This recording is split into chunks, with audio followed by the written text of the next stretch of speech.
আসসালামু আলাইকুম, আশা করছি আপনারা সকলেই ভালো আছেন। আমি ইনশাআল্লাহ ভালো আছি। তো আমরা আজকে একটা ডুফলো ব্যাকলিঙ্ক ক্রিয়েট করব। এই যে আমরা লেটার বক্স, এখানে আমরা ডুফলো একটা ব্যাকলিঙ্ক ক্রিয়েট করব। এই ডুফলো ব্যাকলিঙ্ক ক্রিয়েট করার আগে এই ওয়েবসাইটে DAPA spam score, total backlink এবং সেই সাথে টোটাল ডুফলো ব্যাকলিঙ্ক এই বিষয়গুলো আমরা একটু চেক করে নেব। তো ডি এর পরিমাণ কত? 84, পি এর পরিমাণ 68 এবং স্প্যাম স্কোর 11 অর্থাৎ 11। একটা বিষয় গুরুত্বপূর্ণ, যে বিষয়টা হলো আমি প্রতিটা ভিডিওতে বলি যে স্প্যাম স্কোর 1 এটা সবচেয়ে উত্তম। 2, 3, 4, 10 পর্যন্ত আপনি রাখতে পারেন, কিন্তু 11-এ যাবেন না। 11-এ যাবেন না, তবে আবার 11-এ আপনি যাবেন। কখন যাবেন? এটার কিছু বিষয় আছে, কিছু ক্রাইটেরিয়া রয়েছে। ক্রাইটেরিয়াগুলো কি? এটার ভিজিটর সংখ্যা দেখবেন। যদি ভিজিটর সংখ্যা ভালো হয় তাহলে আপনি 11-এ যাবেন। এটার ডুফলো ব্যাকলিঙ্কের পরিমাণ দেখবেন।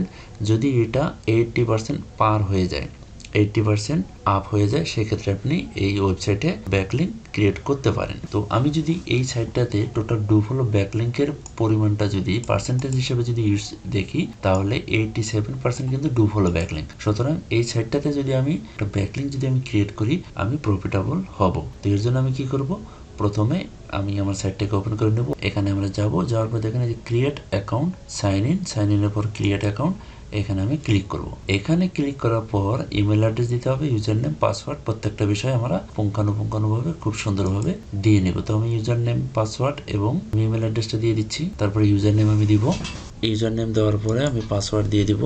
পাসওয়ার্ড দেওয়ার পরে দেখেন আমি দুইটাতে এখানে টিক মার্ক দিয়ে দিব। টিক মার্ক দেওয়ার পরে আই অ্যাম হিউম্যান এটা বোঝানোর জন্য এখানে আমি ক্যাপচাটা ফিল আপ করে দিব। এখানে আমি ক্যাপচাটা ফিল আপ করে দিচ্ছি।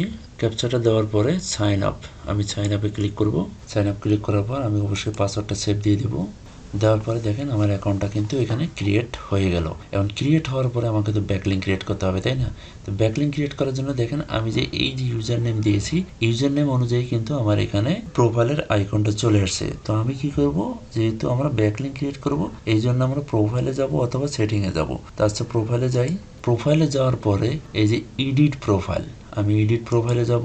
এডিট প্রোফাইলে যাওয়ার পর দেখেন ইউজার নেম আমার ঠিক আছে, ওটা কোনো কিছু করব না। ফার্স্ট নেম, লাস্ট নেম কিংবা এখানে যে অপশনগুলো থাকবে এই অপশনগুলো আপনারা সুন্দরভাবে ফিল আপ করে নেবেন। সেই সাথে লোকেশন, এখানে লোকেশনটা আপনি দিবেন, ওয়েবসাইট দিবেন, সেই সাথে বায়োটা দিবেন। প্রত্যেকটা বিষয় আপনি এখানে সুন্দরভাবে ফিল আপ করে দিবেন। তো আমি এখানে লোকেশনটা দিয়ে দিচ্ছি। তো লোকেশনটা দেওয়ার পরে আমি বায়ো দিয়ে দিব। বায়োটাকে এখানে কপি করে পেস্ট করে দিলাম।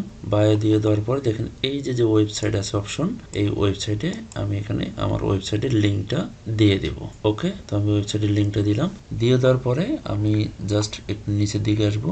নিচের দিকে এসে এই যে সেভ চেঞ্জ, এখানে আমি ক্লিক করে দেব।